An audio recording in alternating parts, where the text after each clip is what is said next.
Good afternoon and welcome to the Midday News. Here's what we have in the bulletin. Traffic ticket refund chaos, lawyers and motorists against government's proposal. Hordley crossing in St. Thomas impassable due to flooding. And later in sports, first leg semi-finals ended in stalemate in the Jamaican Premier League. Thank you for joining us. I'm Shamela Pullen. Here are the details. We begin this afternoon with news of the suspected smuggling operation TVJ has been following exclusively. The situation has again led to concerns about Jamaica's security border. This after authorities detected the operation involving 218 Indian nationals who arrived in the country on Friday. Shadow Foreign Affairs Minister Dr. Angela Brown-Burke is demanding answers from the government. The one border over which we have control becomes as porous as others, then we will be in serious trouble. We want to know the origin, destination, and purpose of the flight. The identity of the individuals or organizations responsible for chartering the flight. Why the flight was allowed to land in Jamaica without proper clearance. Why standard immigration and customs procedures were not followed. Where are the 218 persons who were on board? What is to be done about their continued presence in Jamaica? And what measures are being taken by the JCF to ensure the safety and security of the Jamaican public? The German embassy is now involved in the matter as the aircraft's crew is German. TVJ News understands that they're upset because they didn't plan to stay in Jamaica for an extended period. They have extended to fly the charter with the passengers to Jamaica and then depart. The crew then contacted the embassy in Kingston, which intervened. TVJ News also understands that a multi-agency operation is now underway to try to take the 218 passengers back out of the country, but a highly placed source says it appears they may not leave until Tuesday due to a series of, quote, nightmare issues, end quote. We will continue to track this story and have more in subsequent newscasts. Meanwhile, Dr. Brown-Burke is also taking issue with how the matter is being handled when compared with the forced repatriation of Haitians asylum seekers.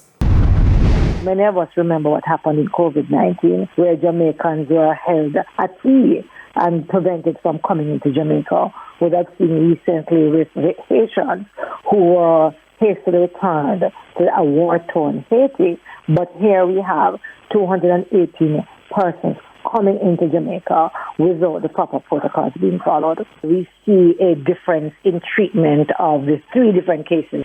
Secondly, last year, I think it was, France had a similar situation with a flight, just as in this one, and those individuals remained on the tarmac for 4 days.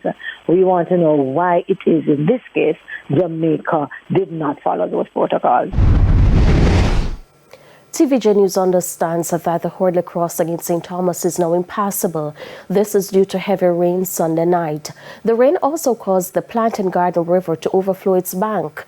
The Hordley Main Road and the Orange Walk Main Road leading to the St. Thomas Technical High School are also impassable. The police are advising motorists to avoid using these roads. Tension is brewing between the government and some local attorneys over the refund of a traffic fine regime. The court is to make a decision on a compensation regime come September. Karen Simpson reports.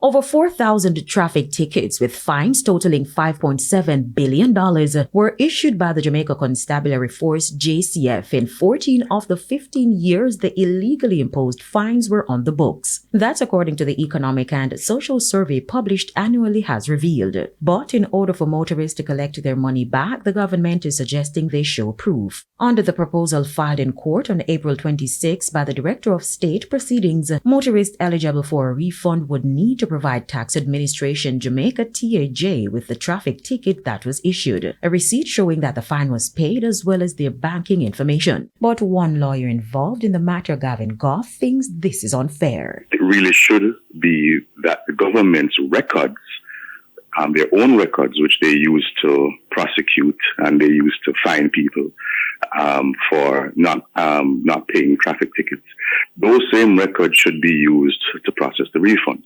And it is only where someone actually has a receipt which is not being reflected in their records, that the receipt should take precedence. But where you actually have a record which shows that payment was made, nothing further should be required of the motorist. That's the argument that we have made. A decision on the refund regime is expected on September 23 by the court. President of the National Association of Taxi Operators, Edgerton Newman, does not think anything will come from the ruling. Mr. Newman says it is not the first time the government has made a declaration similar to this, and they were not refunded. It took us over 2 years, close to 2 years, 2 decades to get $1.8 billion from government in a matter we took many years ago to them. We have a situation where the government has promised to make a payment to us on fuel, and the rigmarole that we went through, 80% of our members did not get it, because I heard about bank statement, bank information. And when you provide the bank information, let me tell you something, it's like pulling a teeth to get anything, because they're going to tell you TRN is not right, this is not right, and then the time passed. Carrie Ann Simpson, TVJ News. We go back to St. Thomas just now. The Overseas Examination Commission is advising the public and students scheduled to take exams today, May 6, 2024, of disruptions due to flooding in the areas of Hordley and Duckenfield, St. Thomas. Students who travel through these areas are unable to reach their designated exam centers. CXC has instructed they attend the closest alternative examination center. Students should bring their original exam registration number, timetable, and identification card. Schools accommodating students with electronic document preparation and management paper 2 should make contact with the OEC. CXC says schools should apply the out-of-center protocol.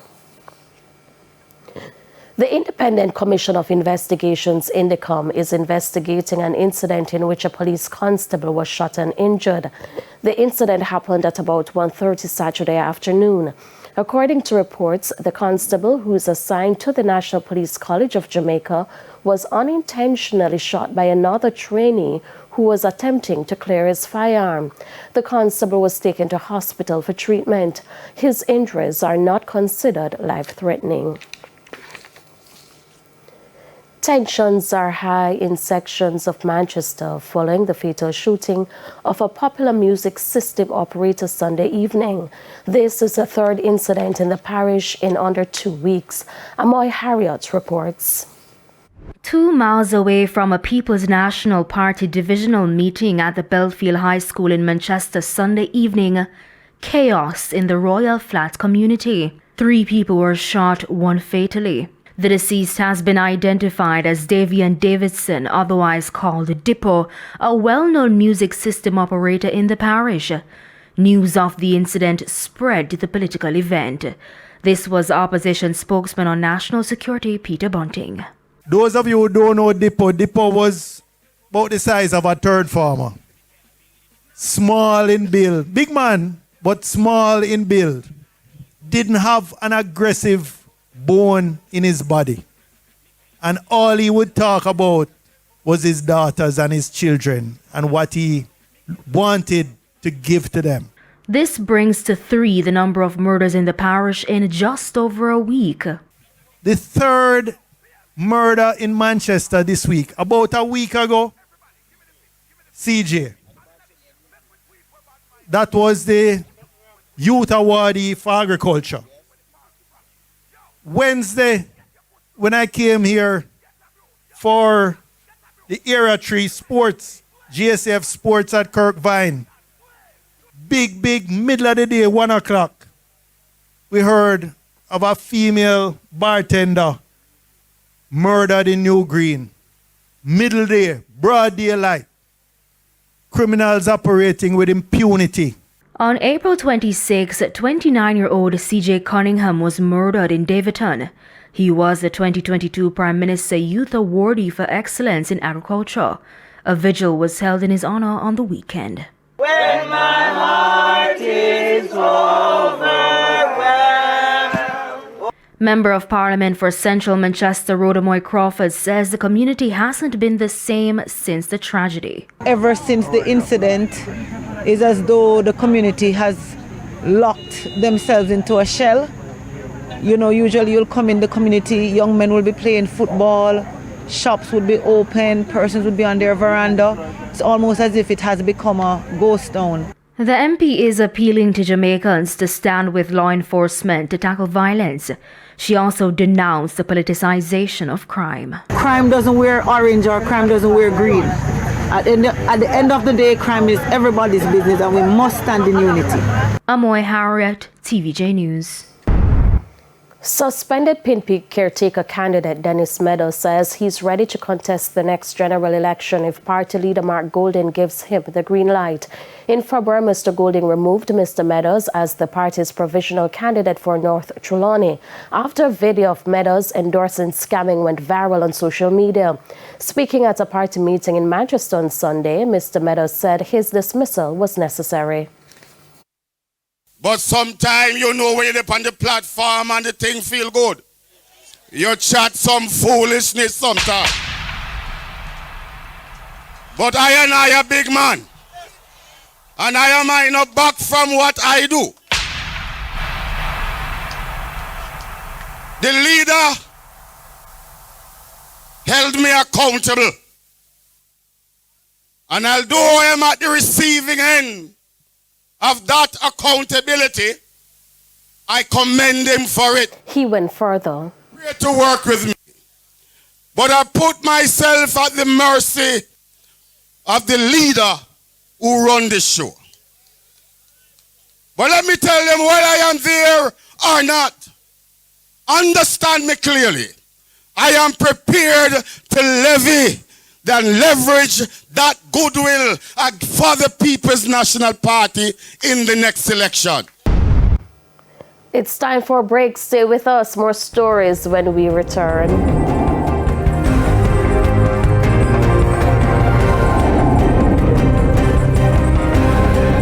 Welcome back to the Midday News. A Westmoreland woman has been charged following the death of her 8-year-old son in a fire at their home in Grange Hill last month. 29-year-old Sharon McDonald is charged with cruelty to a child. According to reports on April 26, about 11:30 p.m., Miss McDonald left her son, Jamil Richardson, unattended in their one-bedroom house in Top Lincoln. Residents reported that they saw the house on fire and heard Jamil crying out for his mother. They rushed to assist him, but the fire quickly engulfed the house. The little boy's remains were found by firefighters. It's now time for the Business Minute. Jamaica's debt to gross domestic product GDP ratio was estimated at 72.2% at the end of the 2023-2024 fiscal year. The debt to GDP ratio is a financial metric used to assess a country's debt burden relative to the size of its economy. The Economic Program Oversight Committee, EPOC, says this is ahead of the initial projection of 74.2% for the 12 months April 2023 to March 2024. The latest report from EPOC shows the country's total debt was estimated at $2.2 trillion. Jamaica is aiming to reduce its debt to GDP ratio to around 60% or lower. Further afield, brewing giant Heineken will reopen 62 pubs that were closed in recent years and invest £39 million in refurbishing hundreds of sites across the UK. The company said the cash injection into its star pubs and bar chains will create more than 1,000 new jobs. The UK pubs industry has been hard hit by closures both during the COVID-19 pandemic and afterwards, as cost of living pressures weighed on consumer spending. Between 2021 and 2023, pubs have shot at a rate at 500 a year. Star plans to renovate more than 600 pubs, around a quarter of its 2,400 strong chain. Choosing locations, it said, reflect how many of its consumers have cut back on how often they commute into city centers. And that's it for the Business Minute. I'm Kerry-Ann Simpson. Time now for the top regional and international stories. In the region, Jose Raul Molino has been declared the unofficial winner of Panama's presidential election on Sunday. With over 90% of the total votes counted, the right-wing former public security minister secured about 34% of the ballots. Molina has pledged to return the country to its economic heyday and to tackle high unemployment with a plan to incentivize private hiring with government. On the international scene, Rio Grande do Sul state in southern Brazil has experienced the worst climate disaster in its history. Over 80 people have died and 100 more missing due to catastrophic floods. The floods affected over 800,000 people. Brazil's president is now in the U.S. in a bid to secure federal assistance. The Lake Biba, which overflowed its banks, resulted in flooding in several neighborhoods in the capital city. The flood also affected water supply, the international airport, and over 100 highway sections. Experts predict high water levels in coming days. And Hamas says it plans to send a delegation to Cairo on Saturday to discuss the recent ceasefire and hostage release proposal. Hamas says it's determined to finalize the agreement to meet the people's demands for a complete withdrawal of occupying forces and the return of displaced persons. And those were the top regional and international stories. I'm Amoy Harriet. We head to a quick break. When we come back, we'll have your Midday Sports Report with Jordan Fort.